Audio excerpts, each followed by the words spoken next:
Murbug iterwa na virusi yitwa Murbug yandura ari uko umuntu akoze ku maraso cyangwa amatembabuzi by'uyirwaye. Mu gihe malaria iterwa n'agakoko kitwa Plasmodium kandura ari uko umubu warumye uyirwaye wongeye ukaruma umuntu utayirwaye.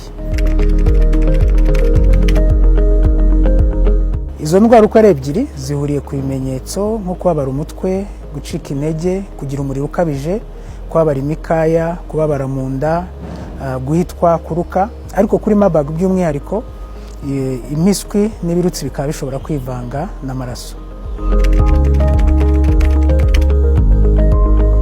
Kuri Murbug twavuga nk'ingamba eshatu z'ingenzi. Icya mbere ni ugukaza isuku, umuntu akaraba amazi meza akoresheje isabune. Icya kabiri kwirinda gukora ku muntu wagaragaje ibimenyetso twavuze kare. Icya gatatu kwirinda gukora ku matembabuzi cyangwa amaraso by'uwagaragaje ibimenyetso.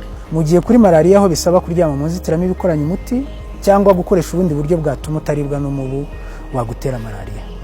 Mu gihe ugaragaje ibimenyetso twavuze kare, niyo waba ukeka ko ari malaria, ihutire guhamagara 114 hanyuma abaganga bakwiteho, kuko byamaze kugaragara ko kwivuza kare byongera amahirwe yo gukira. Kwirinda Murbug birashoboka, uyirinze nanjye nkayirinda twayitsinda.